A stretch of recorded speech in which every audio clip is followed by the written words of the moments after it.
Good afternoon, everyone. Welcome back from our island adventure on Cozumel, where I think many of us went and saw the San Gervasio ruins, which I, for one, thought was fantastic. Mayan ruins are just fun. Also, they were covered in giant iguanas, so that was also fun. And I know many of us got pictures of the very large land mammals. I'm going to actually talk a little bit briefly, touch on some iguanas in my talk today. But today is my final talk of the cruise, which is amazing. I don't want to hint at things coming to a close. We still have plenty of time. But I want to talk about islands in history. And you look at this and you're like, wow, that's a huge category. And I agree. This is a big topic, and it could go pretty much anywhere, and it may well.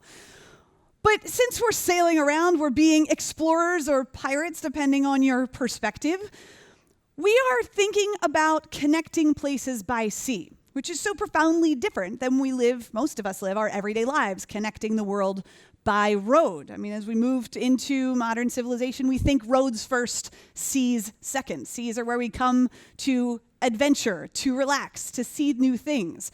But really, and I mentioned this in an earlier talk, for so much of human history, water was the way you got around. Focusing on sea travel is really the earliest way we know that people explore the world, and it's how we do today. So I want to consider places that are still in that old way of thinking, old way of living your life, and maybe old is the wrong word, but islands. The only way that you can travel is by sea, this traditional way of traveling. And islands, we have immediate images. When I say island, I mean whatever comes to mind. Maybe it's palm trees and sandy beaches. Maybe it's I don't know, something much bigger like Greenland. Is Greenland's an island? Sure, yeah. Iceland, let's go with that. That one I know is an island. And there's a diversity of different perspectives we can get by flipping the way we think about history, by flipping the way that we think about connecting the dots between all of these different islands. So today this talk is more of like a thought experiment. What happens if we try and center islands in our conversation about understanding the world and understanding the way we travel through it, instead of leaving them on the periphery, in the margins? What if we think about the world in terms of connections between islands, or how islands impact history, instead of just thinking about continental dilemmas, continental ways of moving? And so that's what I hope to present today. It's what I hope to leave you with, to think about how is the world different if we flip our perspective? And so I'm going to hit on a number of different perspectives. I want to kind of set up where this whole talk comes from in the first place. Talk a little bit about islands and the role of colonialism. And this we've really touched on a lot. We're in the Caribbean. This is the world of the conquistadors. This is the world of pirates and Francis Drake. And all of these petty squabbles, it feels like to us sometimes, over all of these little tiny islands with remarkable strategic positioning or remarkable resources that various Western European countries want to bring back and that today are still incredibly important. We'll talk about natural history, islands with a value to our experience of the natural world, whether it's in the past, in the present, into the future. Islands as a source of isolation. I mean, we think about it. Islands, they can be incredibly remote. Cozumel, fairly close. I mean, you can fly into Cancun and hop on a ferry and you're here and not too far away. But how about you try and get to some of the West Indies? How about you try and get out to some of the islands in the Pacific? How about some of the islands that it takes us days to sail to here on Viking? So there's a sense of isolation that can be a negative, but can also be a really huge positive. And then finally, I'll leave you with some thoughts on how islands matter, how they are constantly a part of a big global conversation. And I mean that in terms of contemporary politics and world issues, but also in terms of planetary development and how islands are a space that we measure in a lot of ways the way that the world is changing around us that we can't see if we are standing in the middle of a continent somewhere. Islands give us an up-close and personal view of things. So I want to take us back really briefly. For as long as we have written history, we have a fascination with islands. I would argue as long as we have humans, we have a fascination with islands. Those first oceanic explorers who look out to the water and see something and decide they need to rope some trees together and go. Islands, spaces in the water call us. And so we can go back to the first famous of all of those mythic islands of Atlantis. The idea comes out of Plato in the 5th century BC, and he's probably trying to have a lovely metaphor about his philosophical approach. But the island of Atlantis lingers as embodying this imaginary, mythical, utopian space that all of us are looking for. It resonates with all of us. There's a reason that Atlantis turns back up again and again in literature, in movies, in music, in the popular imagination. In outer space, if anybody ever watched Stargate Atlantis way back when. I mean, Atlantis, it comes to me in this sense of a great civilization from the past that has been lost, but is somehow better and more hopeful and utopian and more perfect or more advanced.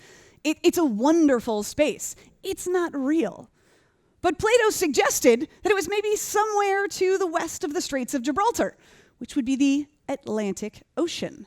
And so we sail, Caribbean's part of the Atlantic, right? We sail today in the Atlantic Ocean. We sail in essentially the idea of the island of Atlantis, that it could be out there for us to find. And so it's important to keep in mind that islands, yes, have a realistic component, but there's so much of the imaginary to them, so much of the sense of what could be. And I think sometimes that's a positive, but I'm going to give you an example or two of imagining islands I think can sometimes hold us back from truly understanding.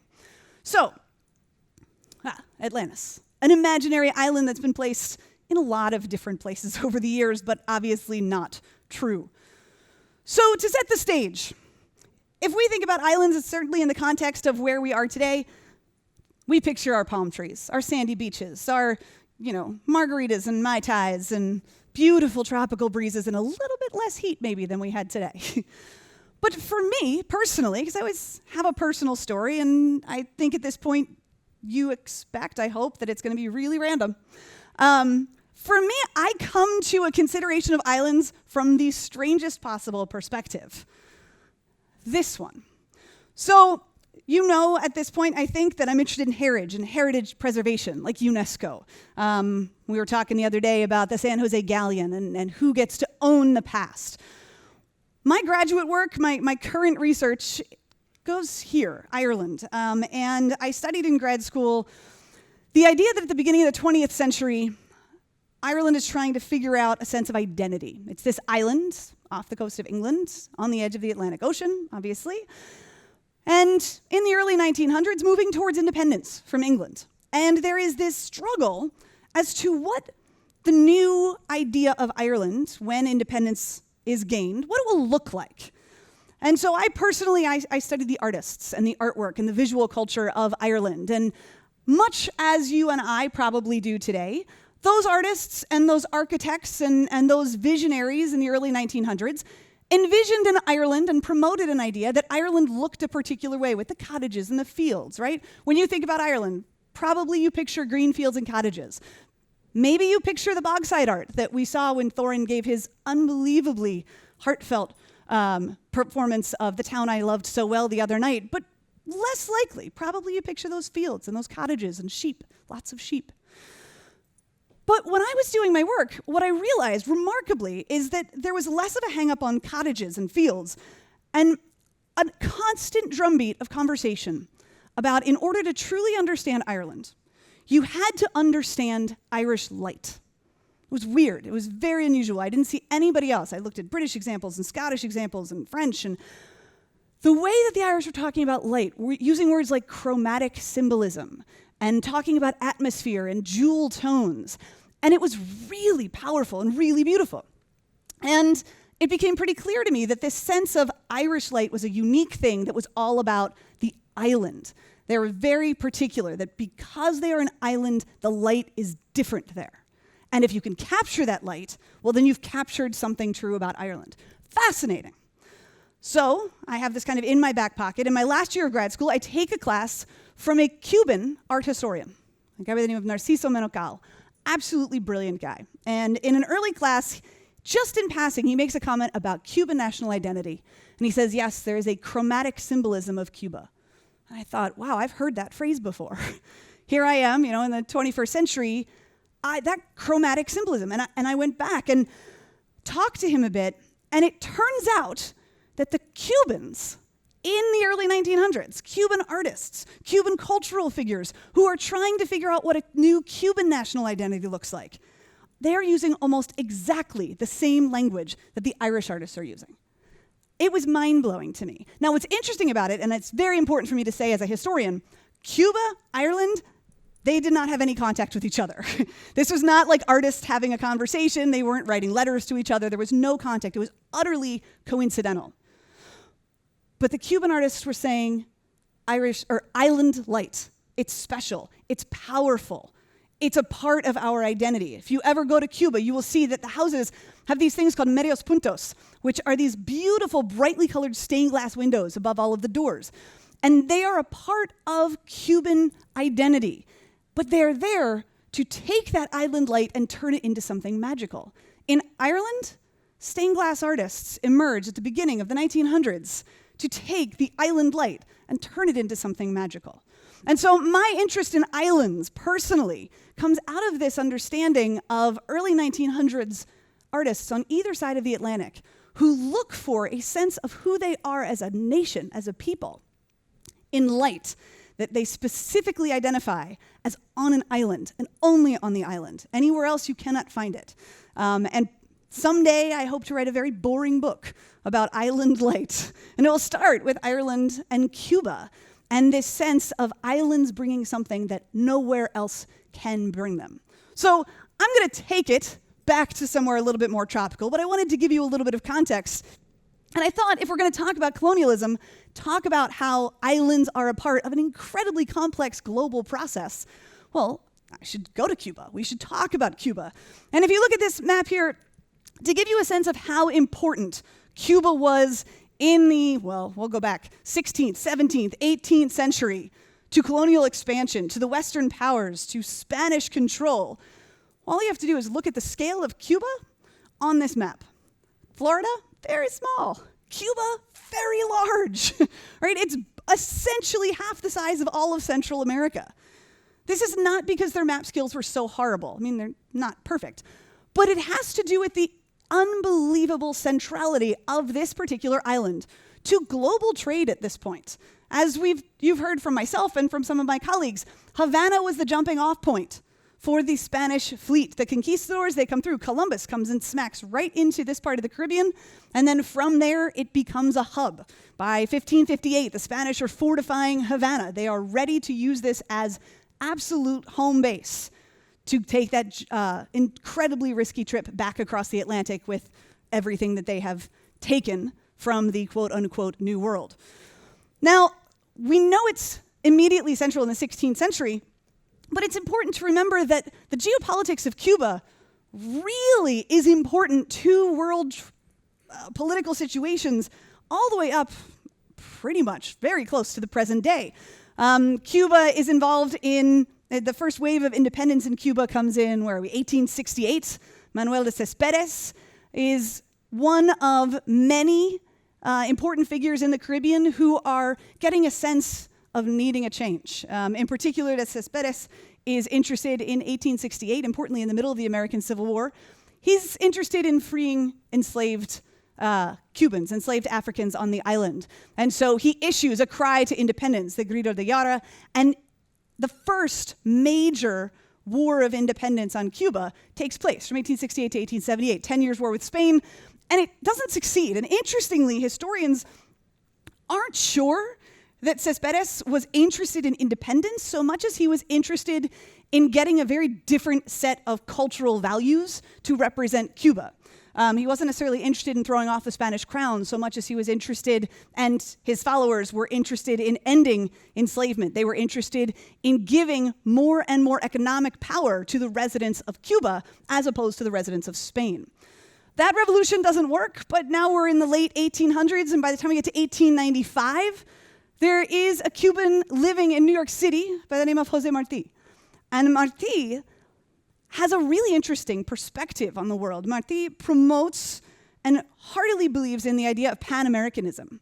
So Martí, from this little island, living up on arguably another little island, New York City, he is looking at America as a whole, right? He is not doing the slip that we all do as United States Americans and just saying America and meaning the United States. When he says America, he means everything that you see on this map. And he promotes this idea of equality across all of these different Americas. And he calls for that equality in Cuba. And so in 1895, Martí leads the second independence movement. He and two generals from the first independence movement, they go to Cuba. And Martí is a great thinker. He is a great speechwriter. He is a unbelievably gifted man with his words. He is a terrible revolutionary, and he is killed almost instantly. But he becomes a great martyr for the cause of Cuban independence. And so over the course of about 3 years, Cubans rally behind the call of Martí. And in 1897, they seem to be getting the upper hand. And back in the United States, there's a concern. And so, again, this little island causing some pretty serious geopolitical concern. Spain is at war to hold on to it. This kind of rabble of revolutionaries is succeeding, slowly but surely chipping away at Spanish success, despite the hundreds of thousands of soldiers that get sent by Spain to hold the island. But by 1897, American interests in Cuba are very strong. Cuba is producing massive, massive amounts of sugar. Most of the imports of American sugar are coming out of Cuba at this point, and other products, tobacco as well. And we know that back in the United States, American government officials are concerned that if this revolution succeeds and the United States is not involved, there's a possibility that there could be a ripple effect across the American, Pan-American economy. And so the United States sends down a ship. You may have heard of this ship. It is called the USS Maine. And they sit it in Havana Harbor where it explodes. Over 100 men are killed. And in the early press, the story is that actually there was an explosion from inside the boat, and that is what caused the quick sinking of the USS Maine. At the time, however, this was the age of yellow journalism, of Hearst and kind of sensationalism in the press. And so the sensational story is that the Spanish warships had attacked the American warship, and now we have a war. And so it's 1898, and Spain and the United States go to war, ostensibly over Cuba. And interestingly, we in the United States know this as the Spanish-American War, right? 1898, it takes 3 months. But in Cuba, it's the Spanish-American-Cuban War, because it's actually the Cuban independence struggle that just happened to have some international warships in the middle of it. And so in 1898, 3 months, where are we? April, I think, May, the Treaty of Paris. When the Treaty of Paris is signed ending the Spanish-American War in 1898, what it's ostensibly doing is granting Cuban independence. They have succeeded after 2 huge efforts over the last 30 years. But the people who are not at the table for the Treaty of Paris are the Cubans. They are not there. It is the Spanish-American Treaty of Paris for all intents and purposes. And it causes a new moment of angst in Cuban history, where Cuba is now independent, seems like they would control all of this Caribbean space. It's an important trade route. They have already existing economic ties to the United States. They already have existing economic ties to other islands in the Caribbean, to South America, to other countries in Europe. I mean, for a tiny island, they're really well connected when they emerged as an independent country in, 1901 is when they signed the Platt Agreement. But they have a problem, which is that they're still a little too tied to the United States. And I mentioned this in my talk on independence, in our forum on independence earlier. When I was in Cuba, there's a huge arch, and it's the Arch of Independence, and it dates to 1902. And a Cuban historian that I'm friends with, she looks at it and she kind of looks at me and goes, "You and I know. We were not independent then. That is when America owned us." And I was like, oh, totally not the history that I know. Like, that's a different story. And the perspective is informed by the fact that those economic ties with the United States are so tight that they continue on. I mean, we are aware that we still have Guantanamo Bay. That goes back to this. That's the 1901 Platt Agreement, in which the United States says, we will trust you, Cuba, to run your own government and do everything on your own, but we're going to just stay here just to help in case you need help. We're going to keep a military base here. And over the course of the next 20, 30, 50 years, that issue of the Platt Agreement becomes a problem in Cuban politics. A series of Cuban presidents run on getting rid of the Platt Amendment. And they can't, and they can't, and they can't. And then as you are well aware, when we think of Cuba, maybe you think of the Tropicana, you think of the mobsters, you think of kind of the golden days of Cuba when there was lots of money and lots of kind of flash and glamour to Cuba. But that was because of connections with the United States that not all Cubans supported. And so you are probably also aware of the other key moment in Cuban history involving this guy, Fidel Castro. And Fidel comes to power in a really interesting way, channeling José Martí. If you get a chance to go to Cuba, I will argue that Martí is the greater hero than Fidel. There is definitely a sense that if it weren't for Martí, nothing else happens. Fidel is part of a movement against external interference in American politics, or in Cuban politics. Moreover, though, he's really against the guy who is now the president. In 1952, a former president who had left the presidency, a guy by the name of, not Machado, Batista. Batista goes to Florida kind of to live happily ever after World War II. And then he decides he wants to come back to Cuba and be president again. And it becomes clear to him as he's running for president from Florida that he will not be. So he declares a dictatorship and he moves back to Cuba as a dictator in 1952. Fidel rises up against that, against the idea that there is this dictator who has come in and thrown a wrench in an increasingly attempt to be a democratic, independent nation. And there are multiple failed revolutions. The very first, Castro and other students are involved in an attack on the Moncada barracks on July 26th. They are repulsed. Castro gets thrown into prison. Everything goes wrong. When Castro gets released in 55, he tries again. He and 80 fellow revolutionaries take a ship called the Granma, and they try again to take back Cuba and again fail. I think it's 18 of the 80 survive, and they go off into the Sierra Maestra and become guerrillas. And it's from there that they slowly, along with many, many other revolutionary groups, chip away at the power of the dictator, Batista. And in 1958, Castro makes his way to victory in Cuba as dictator after all of that.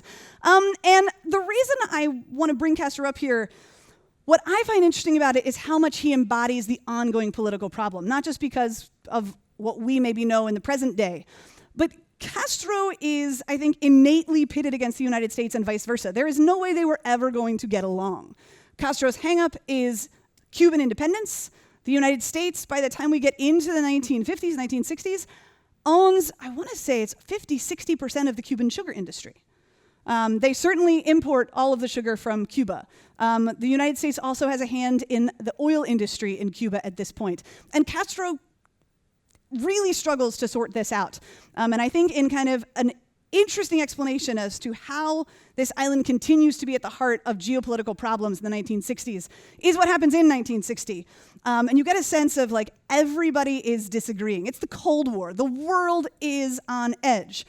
And this tiny little island is causing so many problems, well before the Cuban Missile Crisis in 62. In 1960, in an attempt to antagonize the United States, Castro goes to the United States, which has an oil refinery in Cuba at this point, and says, I can't afford to buy American oil. I can only buy crude from Russia.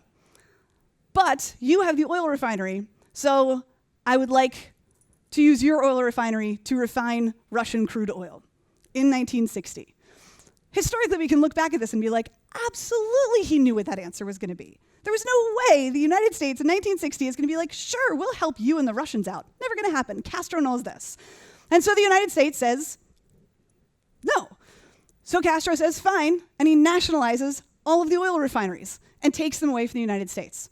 Huge economic problem. The United States turns around and says, fine, we will stop buying your sugar.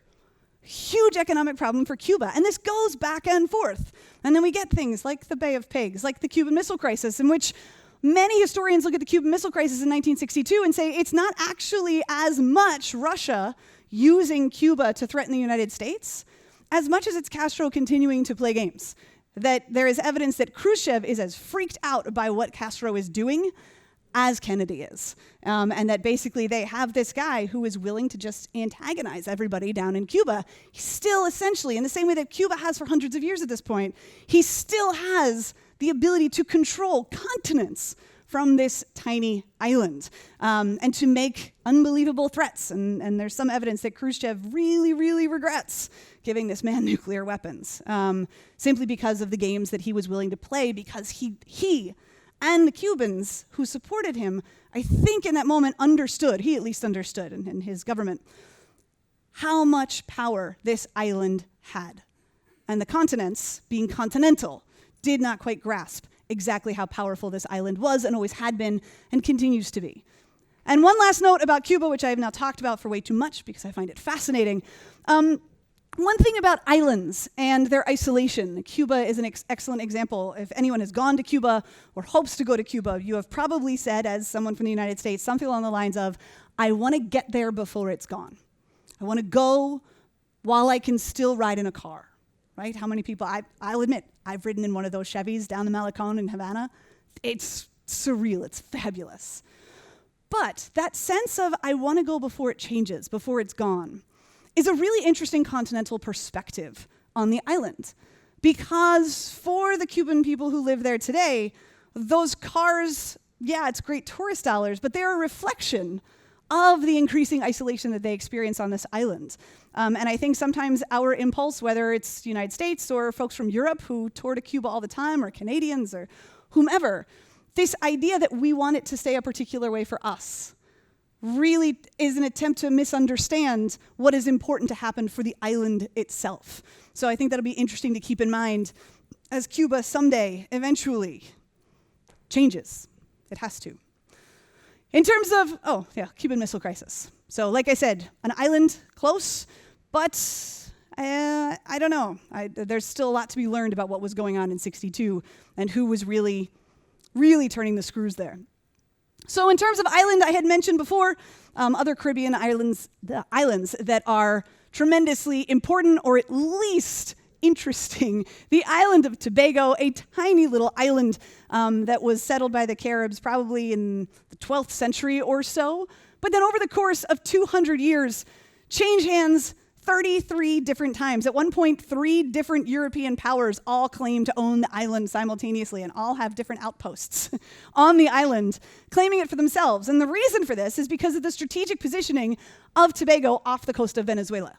In the same way that Cuba is strategic for all trade back and forth across the Atlantic from the Caribbean, Tobago becomes incredibly important as a hub off the coast of South America. And so all of these different groups, the Spanish, the Dutch, the English, the Courlanders, who are Latvians, the French, they all go to war for Tobago until it finally gains its independence in 1968.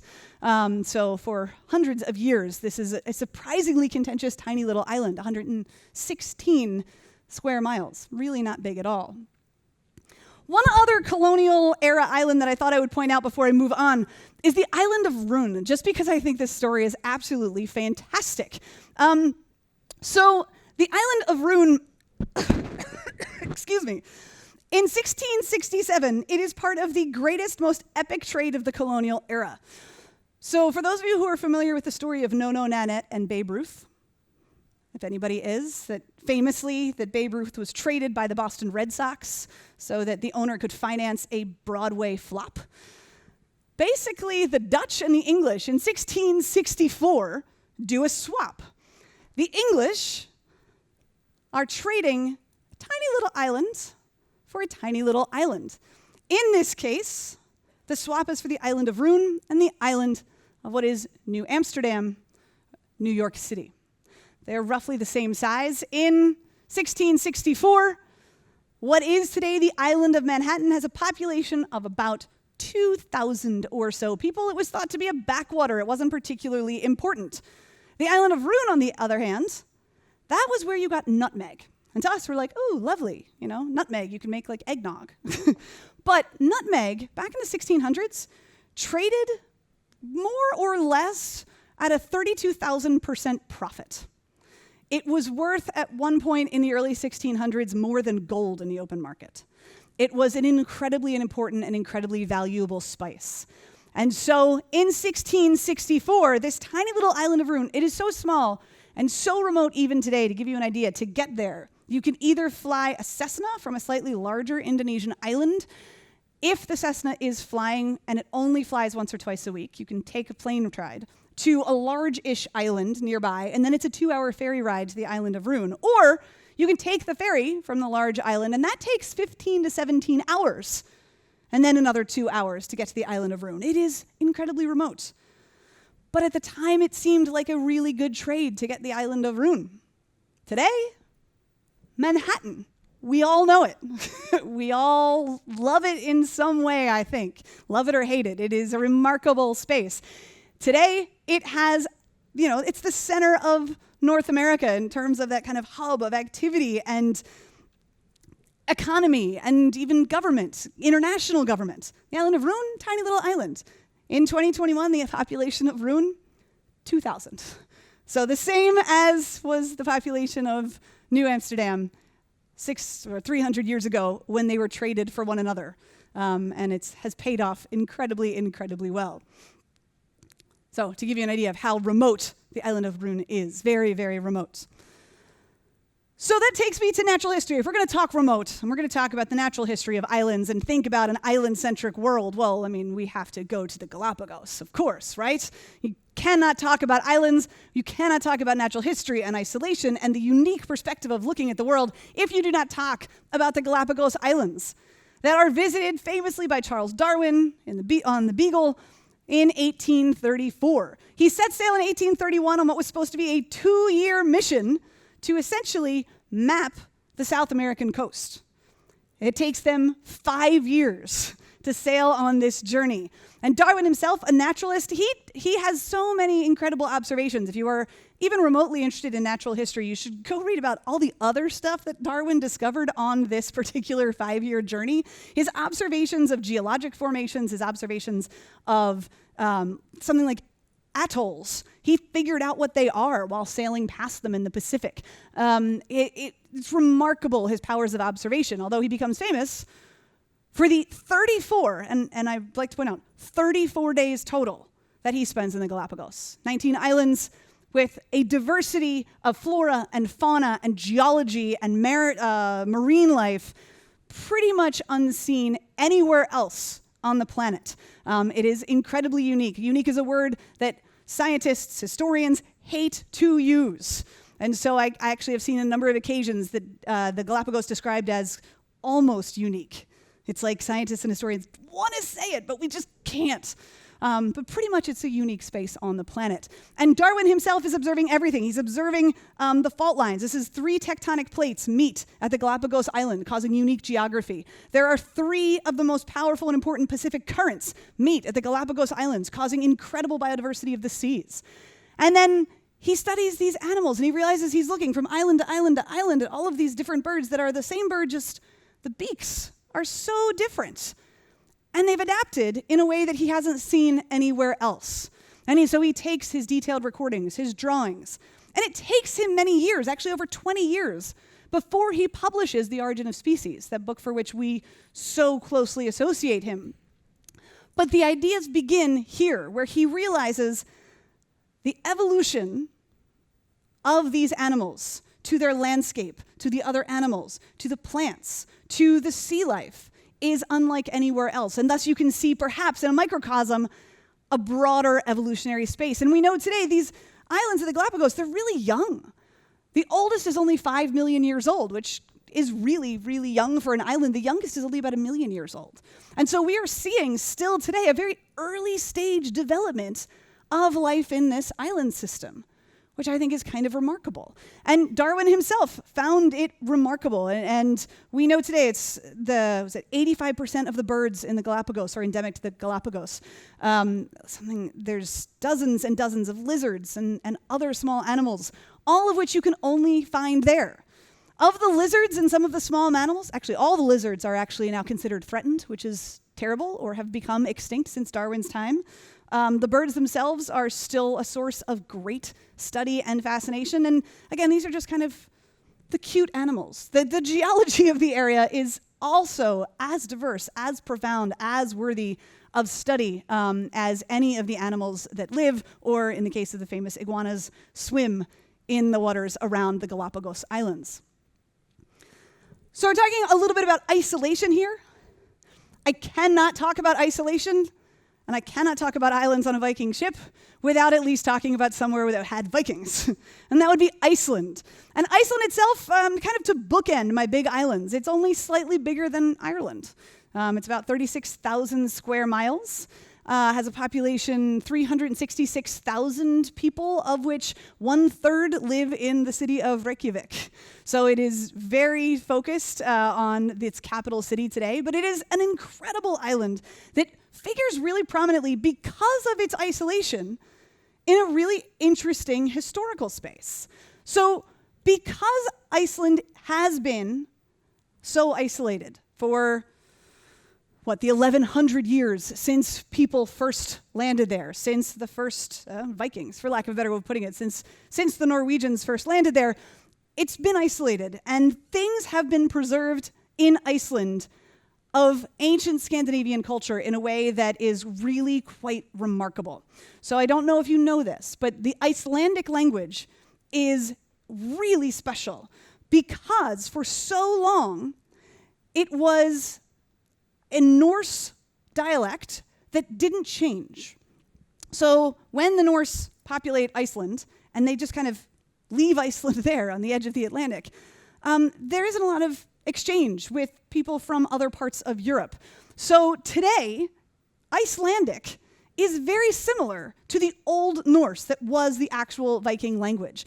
And they are profoundly resistant to any change in that. There are no Latin words, Latinate or Greek-based words in the Icelandic language. They're all still based in that Old Norse. And so words, I'm not going to pretend to pronounce Icelandic, but trust me, words for things like computer or electricity, they're actually Old Norse combinations to mean things like amber light, and kind of strange ways to come up with a synonym for what is a computer. Unlike other languages where we know that there's an exchange, right? There are some words, like I always loved when I was in high school learning that the word for t-shirt in French is t-shirt. It's like, that's okay. There's nothing like that in Icelandic. There is no t-shirt. There is the Icelandic word based in the Old Norse.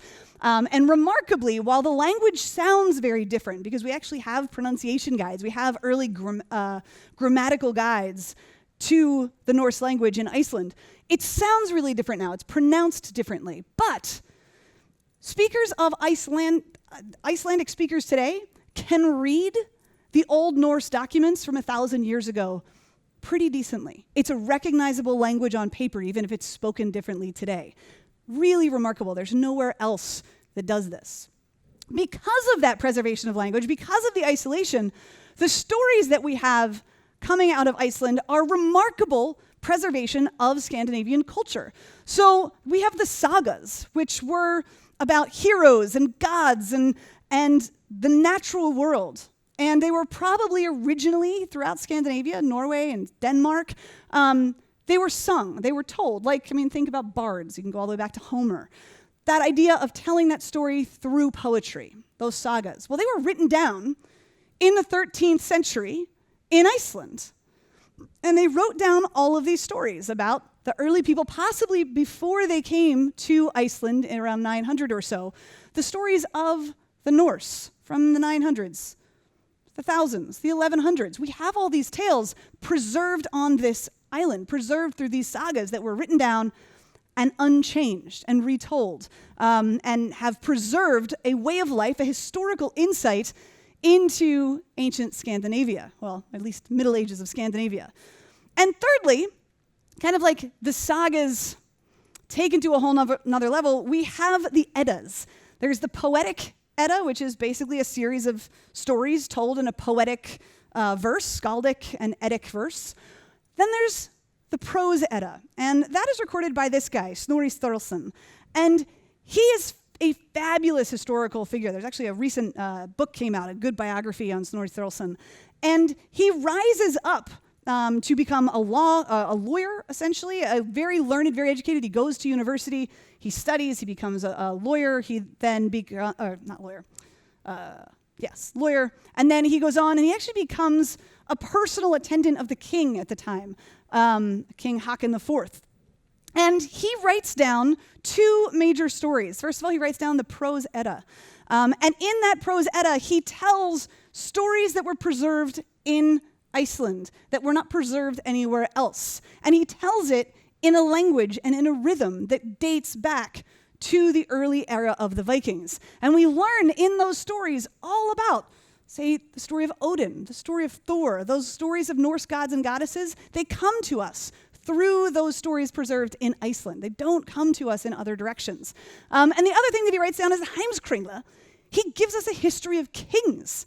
He takes us all the way back to the earliest kings of Iceland, and he takes us forward through time. And so we have from him both a narrative of myth and a narrative of history. And it's remarkable. And historians have gone back and they've looked, and so we know all about Harald Fairhair and Håkon the Good and all of these great kings and Saint Olaf because of Snorri Sturluson, who is writing all of these stories down in Iceland and preserving the ancient story in the 11th century, the 12th century for the future. And you could still read it today if you happen to speak Icelandic.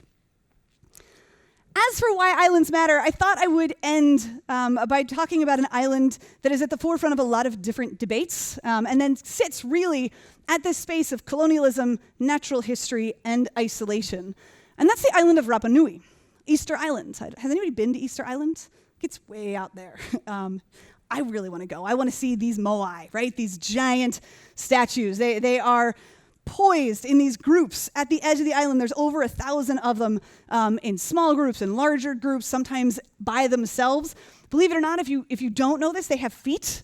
We think of them as these kind of giant heads and torsos. Very often their feet are buried underground so that they're really like planted and in tune with the earth. And they always look out over the water, protective in some way and having significant religious connotations, even though we don't really know a lot about them. Rapa Nui is late to the game in terms of globalization. They don't even have, they're still in the Stone Age 1,000 years ago, literally. And Rapa Nui itself, in the 1800s, the British have colonized it, and they take 2 moai, and they put them on the ship, and they sail them back in 1868 to London, and these 2 moai are gifted to the Queen, as one does. And she gives them to the British Museum. And so in 1869, we have a record from the trustees of the British Museum that 2 of these massive ceremonial objects that are taken from Rapa Nui, from Easter Island, are now gifted to the British people and to the world by the admiral who had explored the island. This currently is an issue of contention. So this tiny little island is part of a very big and significant discussion with the British Museum today for the return of their 2 moai. The biggest one, the bigger one, is about 20 feet tall. Hoa, I'm not going to say this right, Hakananai, that's totally wrong. There's an extra syllable in there. It's a long word, starts with H. But it means lost friend, the name of this particular moai. And he was found actually relocated on Easter Island. So originally, Hoa, the one who is in the British Museum, and if you've ever been to the British Museum, you've seen him. He's right there in the center of the Pacific Galleries. He was in one of these lines on the edge of the water, and he was moved at some point, we don't know when, and put inside a ceremonial space, and he was connected with a particular religious worship of a bird man, and there's this carving on him. And in 2018, representatives from Easter Island came to the British Museum and asked for his return. And a debate continues today over who owns this heritage, over where this moai should be. Should he be returned to Easter Island, or should he stay in the British Museum? Should he be there for everyone to see, for everyone to experience in this museum that is a museum of universal value? It is a museum that is meant to reflect all corners of the world. That's the founding and actually ongoing principle of the British Museum in London. But in Easter Island, they say, no, he's part of our spiritual heritage. He's part of our historical heritage. And so that's one side of the debate. The other side of the debate over the statues, the moai on Easter Island, is that the island is actually at the forefront of some serious climatological problems. The island is crumbling into the ocean. The stone on which the island is built is receding. And these moai, being built as they are on the coastline, the foundations that hold them in are disintegrating.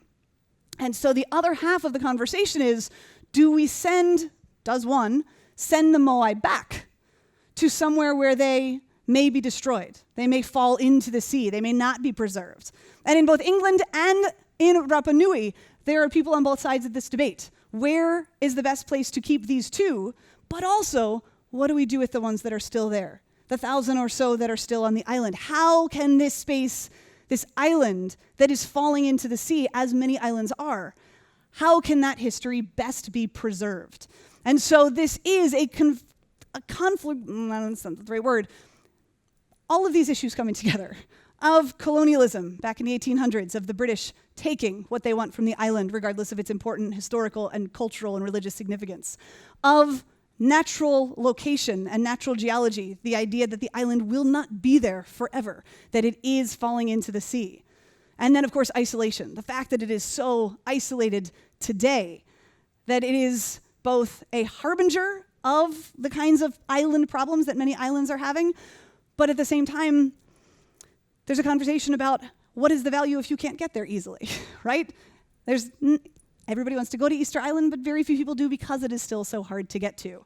So islands themselves, they can be at the center of so many different conversations. And I think it's important to remember that because our worldview is so continental based. The next time you go to an island, think about how the world is different if that is your center, and how far the influence of that island might be, whether it's tourism, whether it is science, whether it is history and politics. They're profoundly more important than I think we sometimes give them credit for. And all of that said, this is also really nice. I was just speaking with someone who managed to put her toes in the Caribbean today, and I'm painfully jealous because it's beautiful on an island, isn't it? And there is something to that as well, the preservation of these spaces for history and culture, but also as a space that many of us can come and just take a deep breath and let the world go. That is also very important.